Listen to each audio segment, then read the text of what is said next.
मेरा रायबरेली से और वायनाड से इमोशनल कनेक्शन है।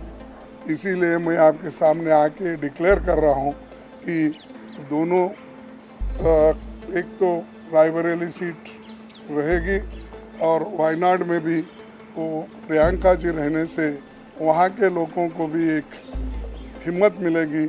आखिरकार गांधी परिवार की सबसे चर्चित सीट रही रायबरेली का फैसला हो गया है।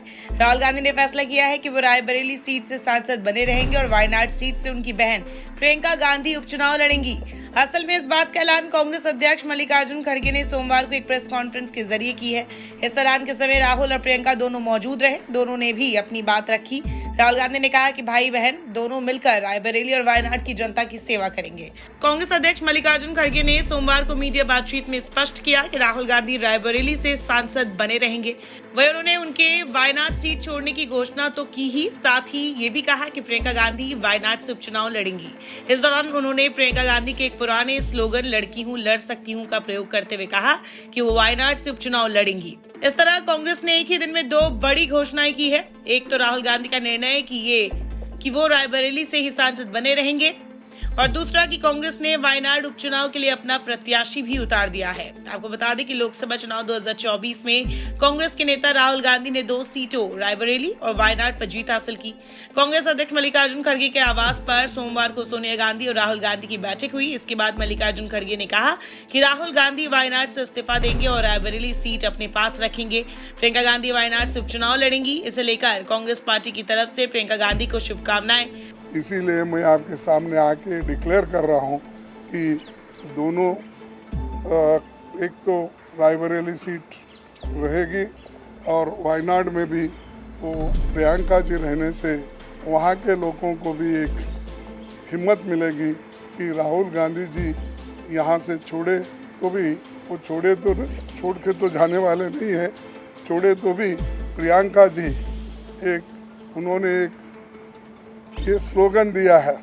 यूपी में जब ये हाथरस का ये हादसा हुआ था तो उस वक्त उन्होंने कहा था मैं लड़की हूँ लड़ सकती हूँ, तो वो लड़की लड़ सकती है वहाँ से।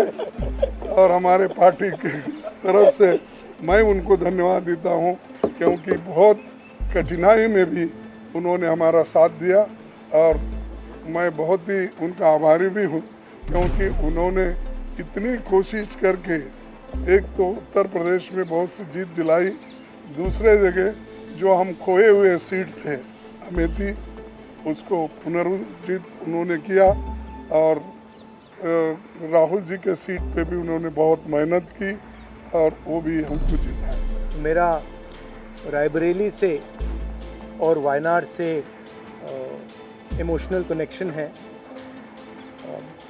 पिछले 5 सालों में मैं वायनाड का एमपी था और वायनाड के सब लोगों ने, हर पार्टी के लोगों ने प्यार दिया, तो उसके लिए मैं दिल से धन्यवाद करता हूं और पूरी ज़िंदगी उसको याद रखूंगा। प्रियंका वायनाड से चुनाव लड़ेगी, मगर मैं भी पीरियोडिकली वायनाड जाऊंगा और जो वायदे हमने वायनाड को किए थे उनको हम पूरा करेंगे। आइए जानते हैं क्या कहते हैं इस्तीफे से जुड़े नियम। आर्टिकल 240(1) के तहत अगर कोई सांसद लोकसभा की किसी सीट से इस्तीफा देना चाहता है तो उसे हाथ से लिखे पत्र के माध्यम से सदन के स्पीकर को इसकी जानकारी देनी होगी। हालांकि इस्तीफे का कारण बताना जरूरी नहीं है। नियम के मुताबिक अगर कोई सांसद अपना इस्तीफा सौंपते हुए कहता है कि ये इस्तीफा स्वैच्छिक और वास्तविक है और स्पीकर को उसकी बात सही लगती है तो वो तुरंत इस्तीफा स्वीकार कर सकते हैं। अगर स्पीकर को डाक या किसी अन्य व्यक्ति के जरिए सांसद का इस्तीफा मिलता है तो वे पूछताछ भी कर सकते हैं जब तक वे संतुष्ट ना हो जाए कि इस्तीफा स्वैच्छिक और वास्तविक है। अगर स्पीकर को लगा कि इस्तीफा स्वैच्छिक या सही नहीं है तो इस्तीफा स्वीकार नहीं करेंगे। संविधान के तहत कोई भी व्यक्ति एक साथ संसद के दोनों सदनों या राज्य विधानमंडल का सदस्य नहीं हो सकता है और न ही एक सदन में एक से अधिक सीटों पर प्रतिनिधित्व कर सकता है। संविधान के अनुच्छेद 101(1) में जन प्रतिनिधित्व अधिनियम 1951 की धारा 68(1) के तहत अगर किसी सांसद ने 2 सीटों पर जीत हासिल की है तो उसे 14 दिनों के अंदर एक सीट छोड़नी पड़ती है। अगर उन्होंने तय समय के अंदर ऐसा नहीं किया तो उनकी दोनों सीटें रिक्त हो जाएंगी। राहुल गांधी को 18 जून तक चुनाव आयोग को सूचना देनी होगी कि वो किस सीट से सांसदी बरकरार रखेंगे और कौन सी सीट छोड़ेंगे।